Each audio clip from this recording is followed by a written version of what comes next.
허무한 이야기 하나 해드리고 설교를 시작하겠습니다.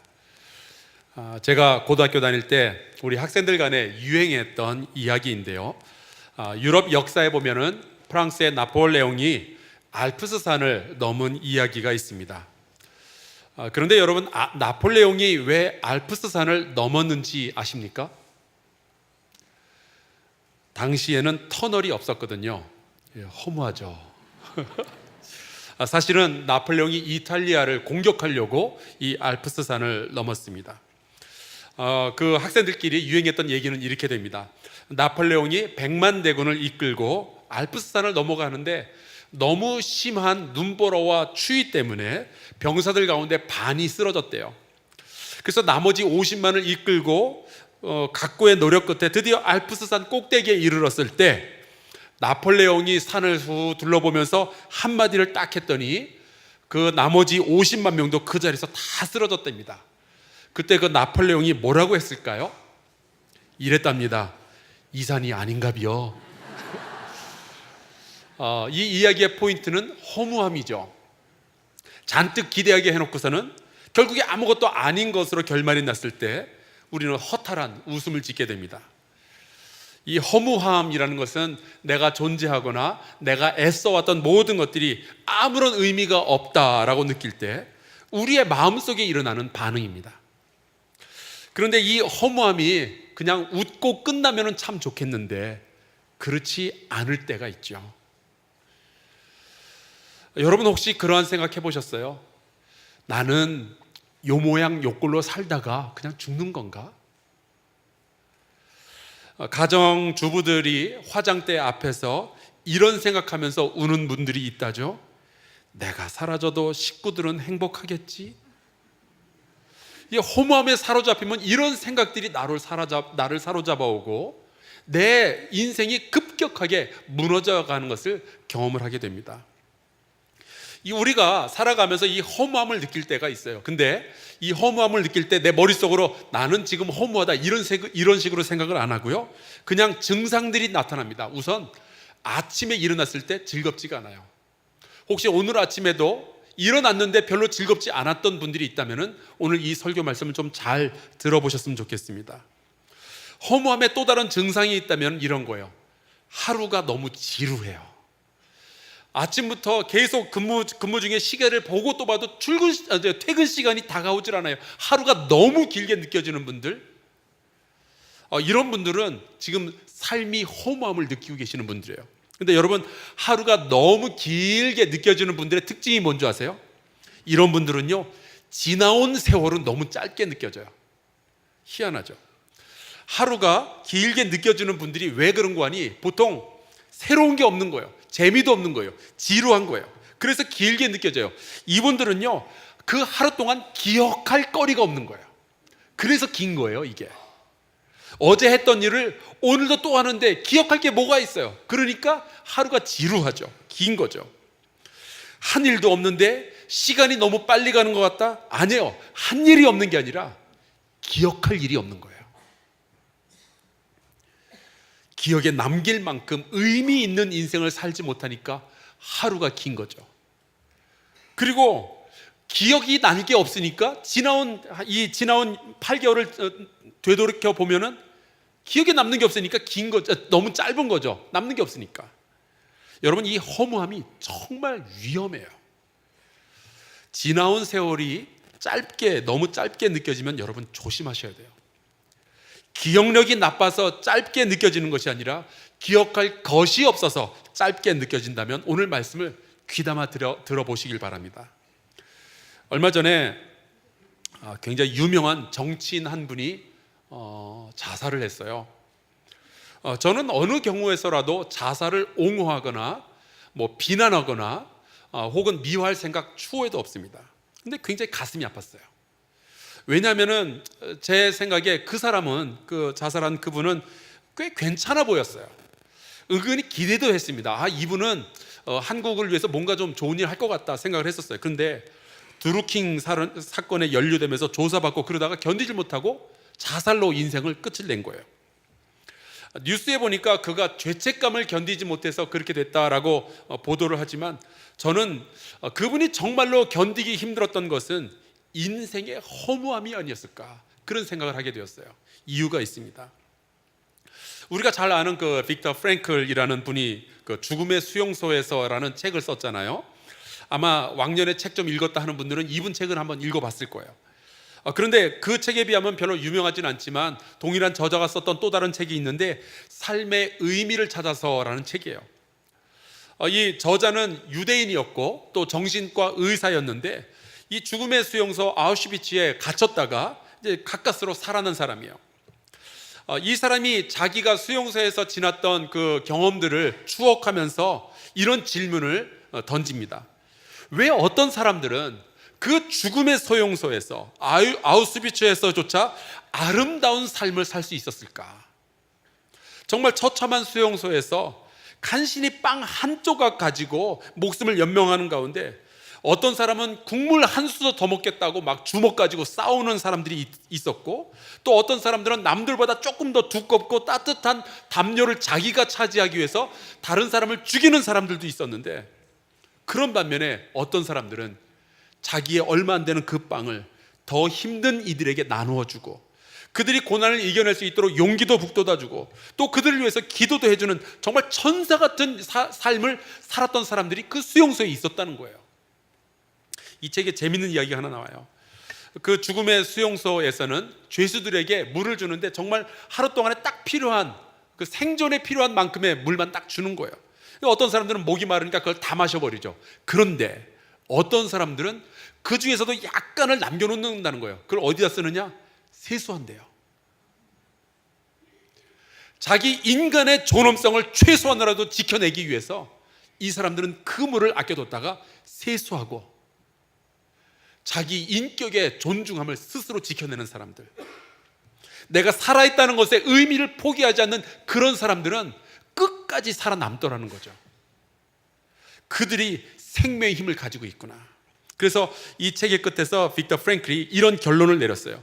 왜 살아야 하는지를 아는 사람은 그 어떤 상황도 견뎌낼 수 있다. 아마 자살을 선택했던 그분은 인생이 허무하다는 것을 느꼈던 것 같아요. 내가 이런 소리 들으려고, 이렇게 조사받으려고 내가 이런 인생을 내가 살아왔는가. 짧은 코스염 길렀던 히틀러 때문에 빅터 프랭클이 그렇게 고생을 했다면, 긴 코스염을 길렀던 스탈린 때문에 죽음의 근처까지 갔다 온 사람이 하나 있어요. 알렉산드로 솔제니친이라는 사람, 우리가 잘 알죠.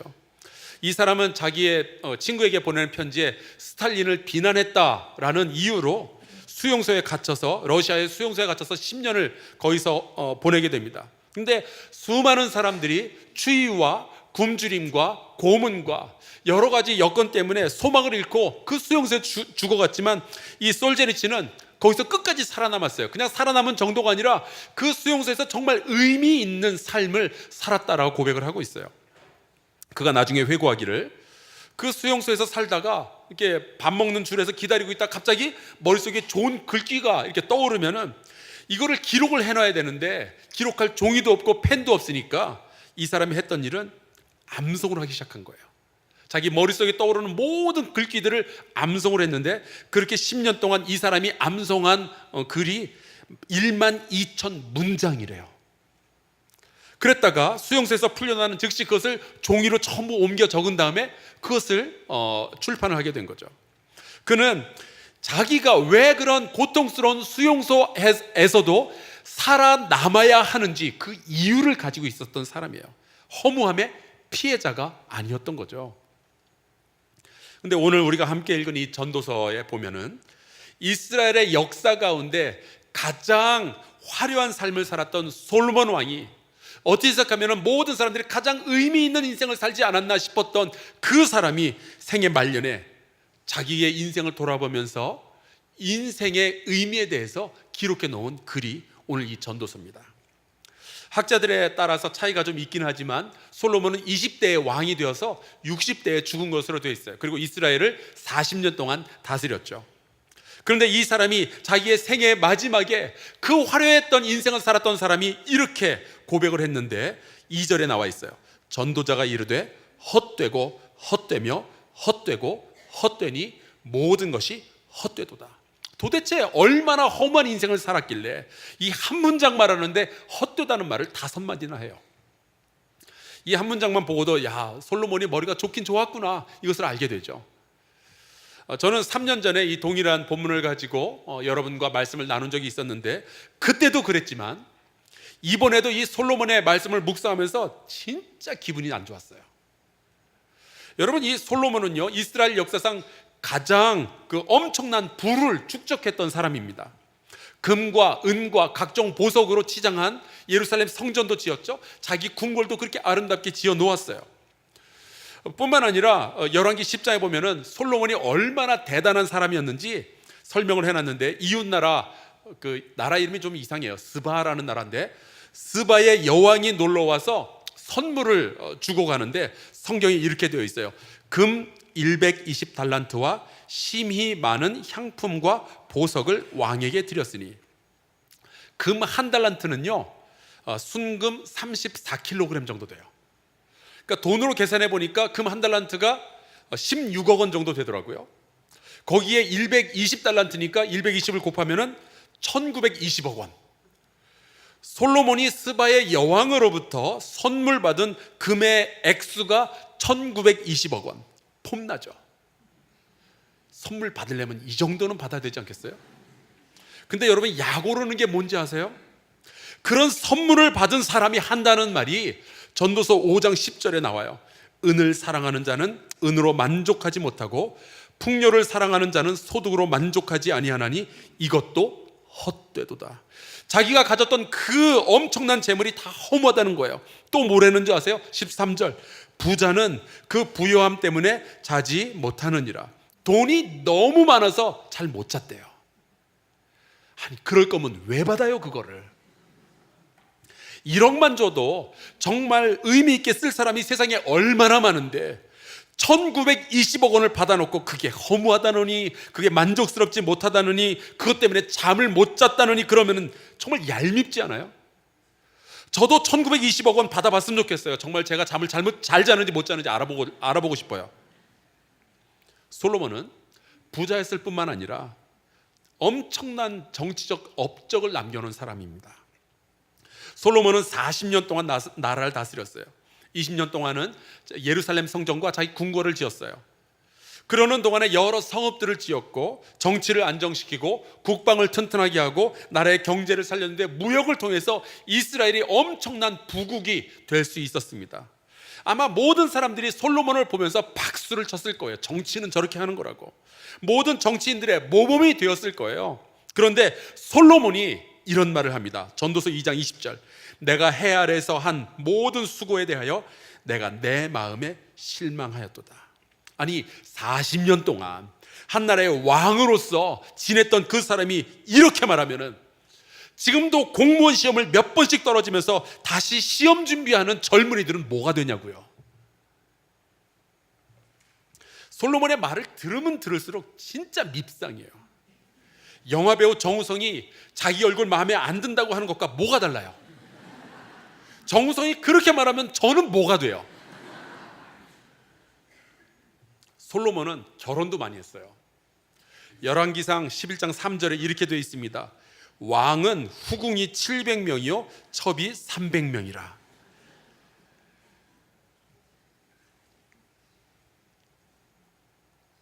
진짜 나쁜 남자예요. 물론 그 가운데는 정략적인 결혼도 포함되어 있지만 솔로몬은 향락을 추구했던 남자였습니다. 전도서 2장 10절에 보니까 이렇게 되어 있어요. 무엇이든지 내 눈이 원하는 것을 내가 금하지 아니하며, 취했단 얘기죠. 무엇이든지 내 마음이 즐거워하는 것을 내가 막지 아니하였으니 멋대로 살았다는 이야기예요. 그러니까 가지고 싶은 것은 다 가져봤고 하고 싶은 일은 다 했다는 거예요. 길 다니다가 예쁜 여성만 보면 잡아다가 아내를 삼다 보니 어느 순간에 아내가 1000명이 된 거예요. 아니, 요즘 결혼 못한 청년들이 얼마나 많은데 혼자서 1000명의 아내를 데리고 살아놓고 인생이 허무하다느니 그런 말을 하면은 여러 가지 이유로 결혼을 하고 싶지만 하지 못했던 청년들이 얼마나 화가 나겠어요. 물론 저는 1000명의 아내와 사는 것이 절대로 좋다고 생각을 안 합니다. 결혼해 보신 분들 뭔 말인지 아시죠? 한 명은 축복이지만 2명부터는 재앙이에요. 어쨌든 1000번이나 결혼을 한 사람이 허무하다느니, 인생 안 좋았다느니 그런 소리 하면 안 되죠. 솔로몬은 당시에 존재했던 그 세상에 존재했던 지식의 대부분을 가졌던 사람이에요. 이 사람이 얼마나 똑똑한지 알아보려고 아까 말씀드렸던 그 스바의 여왕이 찾아오기까지 해요. 그때 이 여자가 솔로몬하고 몇 마디 이야기를 나눠보고서 탄복을 하면서 이런 말을 남겨놨어요. 내가 내 나라에서 당신의 행위와 당신의 지혜에 대하여 들은 소문이 사실이로다. 솔로몬은 그러니까 국제적으로 알려진 천재였던 거예요. 그런데 이렇게 많이 알고 지혜로웠던 사람이, 공부 많이 했던 사람이 인생 말년에 한다는 말이 허무하대요. 솔로몬은 그 이름의 뜻이요, 샬롬에서 왔어요. 우리가 잘 알듯이 평화라는 뜻인데, 이 사람은 전혀 평화롭지 못한 그런 인생을 살았습니다. 이 사람이, 그렇게 똑똑했던 사람이 뭐라 그런지 아세요? 전도서 1장 18절, 지혜가 많으면 번뇌도 많으니 지식을 더하는 자는 근심을 더하느니라. 아니, 그렇게 말하면은 공부하고 싶었지만 가정의 형편이 어려워서 학업을 포기한 사람들은 솔로몬 보고 뭐라고 생각하겠어요? 정말 손에 뭐라도 잡히면 집어 던지고 싶을 것 같아요. 진짜 짜증나는 게 뭔지 아세요? 솔로몬이 이렇게 말해요. 전도서 2장 25절, 먹고 즐기는 일을 누가 나보다 더 해보았으랴. 이 말씀을 읽는데 열이 확 받치는 거예요. 날씨도 더운데 지는 할 것 다 해놓고 인생이 허무하다느니 그런 소리 하고 있으니까 얼마나 얄미워요. 그런데 여러분, 이 솔로몬의 고백 속에서 우리가 정말로 긴장하고 들어야만 할 메시지가 있어요. 생각해 보세요. 솔로몬의 재물, 그의 업적, 그가 즐겼던 유희들, 그의 지식, 우리가 다 지금 이런 거 추구하면서 살아가지 않아요? 어떻게 해서든 돈 한 푼 더 벌어보려고 우리가 그렇게 애쓰고 있지 않아요? 우리가 세상에 좀 업적 좀 남겨보려고 그렇게 애쓰고 살아가지 않아요? 우리가 조금 더 즐거워 보려고 더 재밌는 거 없나 그런 거 찾아보면서 살아가지 않냐고요. 혹시 더 많이 공부하면 조금 더 의미 있고 나은 인생을 살지 않을까, 그래서 우리가 열심히 공부하고 애들 공부시키고 그러고 있지 않아요? 그런데 그 모든 것을 극한까지 가져본 사람이 인생 마지막에 한다는 말이, 선물로 1920억 원 받아본 사람이 인생 마지막에 하는 말이 이거예요. 허무하다. 바람 잡는 것 같았다. 이산이 아닌가 보다. 이러한 허무한 인생에서 우리가 어떻게 벗어날 수 있을까요? 어떻게 이 허무한 인생에서 우리가 회복을 꿈꿔볼 수 있을까요? 혹시 내가 사랑하는 사람이 이렇게 인생의 허무함에 고통받고 있다면, 정말로 아무것도 하기 싫다 그러면서 나자빠져 있다면 우리는 그런 사람을 어떻게 도와주면 될까요? 이 전도서의 시작과 그 중간의 모든 내용들은 인생의 허무함에 대한 한탄이었다면, 전도서의 마지막 장은요, 감사하게도 우리가 정말로 붙잡아야 할 소망을 가르쳐주고 있어요. 1절과 2절이에요. 너는 청년의 때에 너의 창조주를 기억하라. 곧 곤고한 날이 이르기 전에, 내 인생 아무 의미 없다고 허무하다고 말하는 그 시간이 오기 전에, 나는 아무 낙이 없다고 할 해들이 가깝기 전에, 해와 빛과 달과 별들이 어둡기 전에, 빛 위에 구름이 다시 일어나기 전에 그리하라. 너의 창조주 하나님을 기억하라. 여러분, 허무하지 않은 인생은 어떻게 사는 줄 아세요? 허무함으로부터 빠져나오는 가장 강력한 방법은 허무한 인생을 안 살면 돼요. 간단하죠? 근데 그 허무한 인생을 어떻게 안 살 수 있는가? 우리의 창조주 하나님을 기억하는 겁니다. 솔로몬은 우리 인간들이 추구하는 그 모든 것들을 전부 추구해서 극한까지 가져본 사람이에요. 어찌 보면 이 사람은 모든 인생의 실험실과 같은 그러한 삶을 살았어요. 그래서 이 사람이 실험의 결론이 뭐였느냐? 허무하다예요. 우리가 추구하는 것들 이런 거 다 가져봤는데 허무하더라. 아무런 의미도 없더라. 결국에 내가 가졌다고 생각했던 모든 것, 이루었다고 생각했던 모든 것, 죽음 앞에 서서 보니까 아무것도 아니었다는 것을 이 사람이 발견한 거예요. 여러분, 사람들이 이 세상이 추구하는 재물과 번영과 향락과 지식은요, 그 끝이 허무해요. 왜냐하면은 처음부터 그런 것들은 우리 인간이 창조된 목적이 아니었거든요.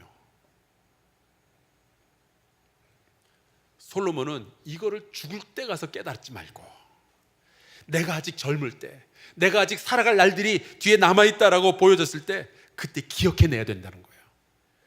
우리의 인생이 허무하게 그냥 끝나지 않으려면, 죽음이 눈앞에 닥쳐왔을 때 이 산이 아니었구나 실망하지 않으려면, 우리는 창조주 하나님이 우리를 왜 지으셨는지, 어떻게 지으셨는지, 무엇으로 지으셨는지를 기억해야 된다는 거예요. 여러분, 내 인생이 허무한지 그렇지 않은지, 이거를 얼마나 많은 재물을 쌓아 놓았는지, 아니면 얼마나 많은 업적을 이루었는지, 아니면 얼마나 많이 공부했는지, 이걸 가지고 판단해서는 절대로 안 돼요. 여러분 스스로도 또 다른 사람도 그 기준으로 판단해서는 안 됩니다. 우리의 가치는 거기에 있지 않기 때문에 그래요. 여러분이 가지고 있는 여러분의 가치는 세상의 것들이 주는 것이 아니라 하나님만이 주시는 줄로 믿습니다. 더 많이 가져서, 더 많이 이루어서, 더 많이 누려서, 더 많이 알아서 우리의 인생이 의미 있는 것이 절대로 아니에요. 여러분, 우리 인생의 의미는 소유하는 것이 아니라 기억하는 거에 달려 있어요. 창조주 하나님을 기억할 때 우리의 인생이 그때부터 의미가 보이기 시작합니다. 시편 16편 3절을 볼까요? 땅에 있는 성도들은 존귀한 자들이니. 지금 여러분의 양옆에 많은 분들이 앉아 계시는데 그분들은요, 존귀한 사람들이에요. 혹시 여러분 옆에 앉아 계신 분들이 여지껏 모르고 살아왔을지 모르니까 지금 좀 말해줬으면 좋겠어요. 우리 옆에 말해줍시다. 당신은 존귀한 사람입니다.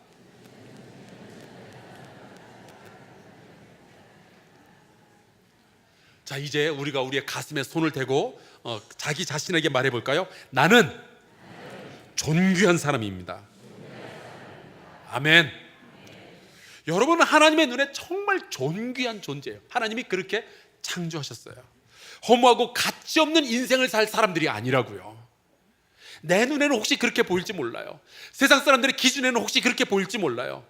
그러나 우리 하나님은 아니에요. 그분은 우리를 존귀하게 여기십니다. 내가 무언가를 가졌기 때문에 존귀한 것이 아니라, 내가 무언가를 이루었기 때문에 존귀한 것이 아니라, 우리는 처음부터 존귀하게 창조된 사람들이에요.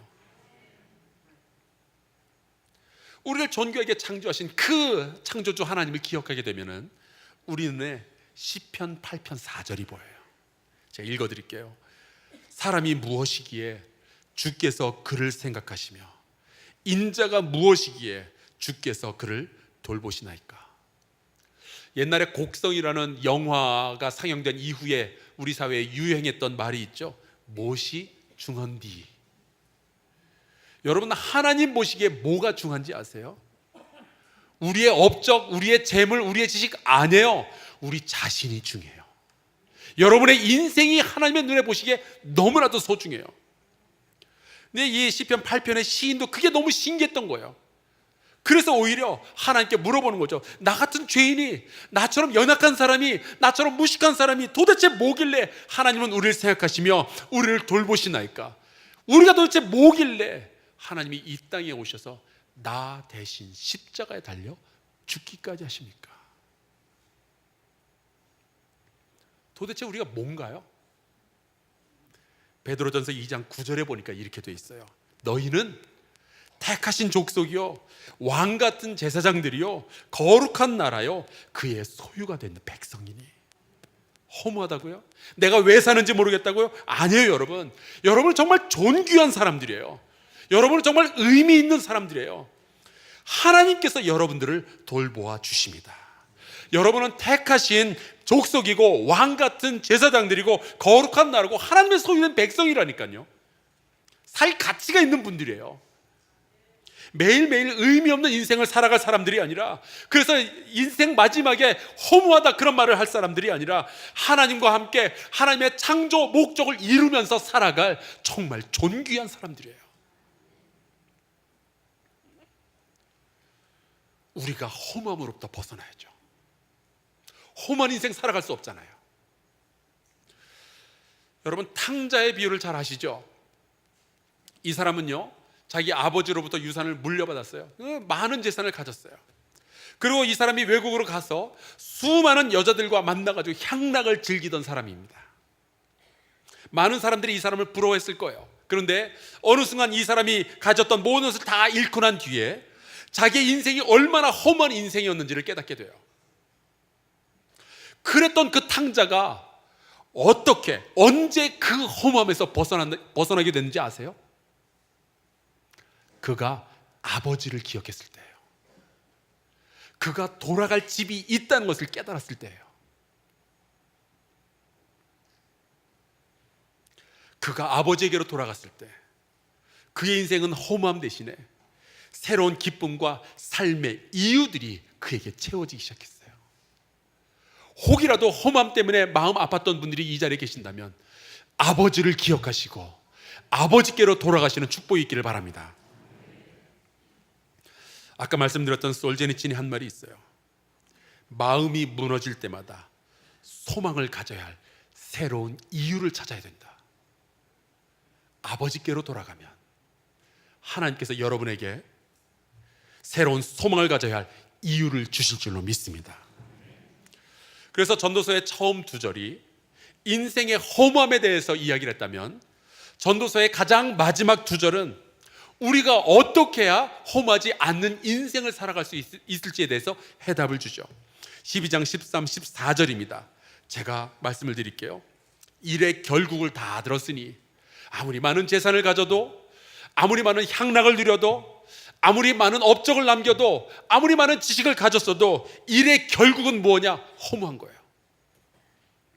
그러니 그런 것을 추구하는 인생을 살아가지 말고 어떻게 살아라? 하나님을 경외하고 그의 명령들을 지킬지어다. 이것이 모든 사람의 본분이니라. 하나님은 모든 행위와 모든 은밀한 일을 선악간에 심판하시리라. 이 말씀을 줄여서 얘기하면 이거예요. 내 인생의 주인은 내가 아니라 아버지 하나님이시다. 그분께서 주신 인생을 살아가는데 어떻게 험한 인생이 있을 수가 있겠어요? 여러분, 내가 누구인지, 내 인생이 어떠한지를 판단하는 기준은 내가 가진 재물이 아니라, 내가 이룬 업적이 아니라, 내가 소유하고 있는 어떤 지식이 아니라, 내가 누리는 향락이 아니라 내 인생의 주인이신 아버지 하나님이시죠. 그분이 내가 누구인지, 내 인생이 어떠한지를 그분이 판단하시는 거예요. 결국 하나님이 우리의 소망입니다. 우리 인생의 의미는 많은 것을 소유하는 데 있는 것이 아니라 내 창조주 아버지 하나님을 기억하는 데 있어요.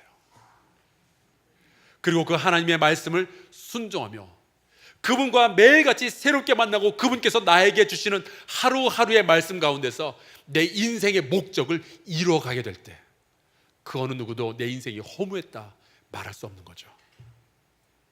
그 하나님을 기억하시는, 창조주 하나님, 내 인생의 주인 되신 하나님을 기억하는 저와 여러분 되시기를 주의 이름으로 축원합니다. 찬송가 216장에 보면 이런 가사가 있어요. 성자의 귀한 몸, 날 위하여 버리신 그 사랑 너무 고맙습니다. 우리가 이런 존재예요. 예수께서 죽기까지 사랑하실 만큼 존귀한 사람들, 허무한 인생을 살아갈 수 없는 사람들입니다. 우리는 이미 만 가지 은혜를 받았는데 그러면 어떻게 살아야 될까요? 허무하다고요? 아니요. 하나님께서 주신 그 인생의 목적, 인생의 의미를 아는 사람은 허무한 인생을 살아갈 수 없습니다. 우리 창조주 하나님을 기억하며 같이 찬양하고 잠시 기도하는 시간 갖도록 하겠습니다.